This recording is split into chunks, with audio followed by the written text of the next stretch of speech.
Hello and Merry Sixth Day of Christmas in this 12 Days of Christmas series where I share what God gave me in the 12 months of my Jesus year. Today we're going to talk about the month of June. Just a little recap.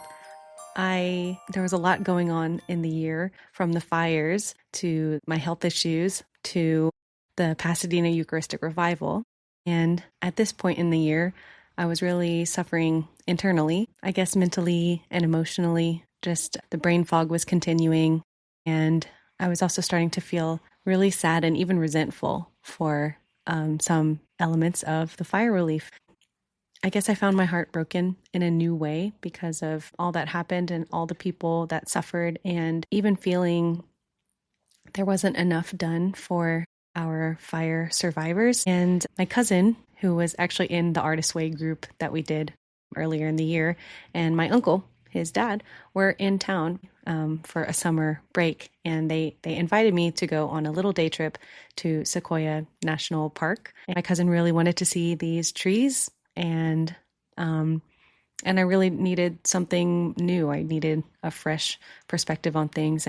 I think too, because I don't have family out here in LA at least, it was nice to have family in town and spending time with family in such a bleak part of my interior life. So we went to the national park. We didn't know how far it would be. It was, maybe a day trip was a little short for this trip, because it was like maybe a 3-hour drive. And then once you get to the entrance of the park, like even getting to the sequoia trees, or even an hour further than that. But they had a little museum about the sequoias. I was reading the exhibits, and something that stuck out to me was about the reproduction of these giant trees, these trees that are the largest trees on Earth. And in fact, the largest tree on Earth is there in Sequoia. And what I found out from the museum is that fire is a necessary part of their reproduction process. And in fact, when they were trying to conserve and preserve the national forest,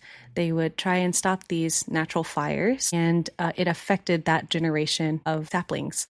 And they didn't grow as tall, and they didn't flourish as well. And so they found that fire and ash opened up the seedlings in a way that helped them grow to be what they are, which is giant trees. And their life cycle is so long, like 2,000 years long. So the trees that we see are only like second generation trees or something, which is crazy to think that it's just like parent and child trees in this place, especially given how humongous they are. So they grow in such a way that they need fire. For me, at that time when I was growing resentful, I guess, of my health issues, at suffering, my own suffering, my community suffering, and I guess I was disappointed that more didn't happen. And I was disappointed at some public response to what was accomplished, I guess. And when I found out about these sequoias, these things in nature, it was like I could identify with the sequoia. And I've always loved flowers and plants and learning about how they grow, because it, to me, is like the perfect way of understanding the spiritual life. I guess I've always personified with or related to such small plants, like flowers and blooms. And the Lord was inviting me into a bigger life cycle than I had ever understood before.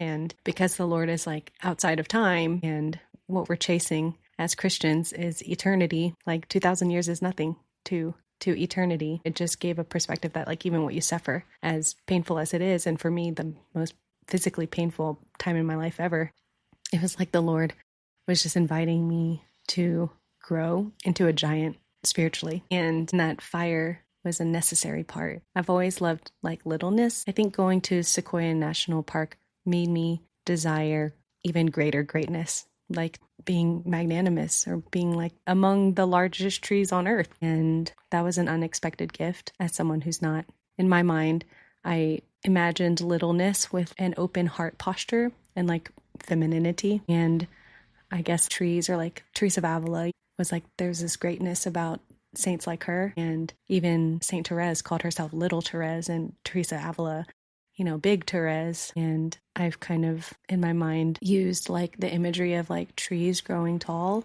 with saints like Teresa of Avila, and with intellectual heights, I guess. And it's just not something I've related to. So for the Lord to use this imagery to invite me into magnanimity of the soul through the opening of new chambers of my heart, including opening the heart to greater and deeper heartbreak and disappointment and pain and suffering because of exterior things, but also because of interior things. It's like it gave a goal for that kind of suffering or that kind of pain. And it gave me an image to ask him to pour his grace there and trust that it can be a necessary part of my sanctification and my community sanctification.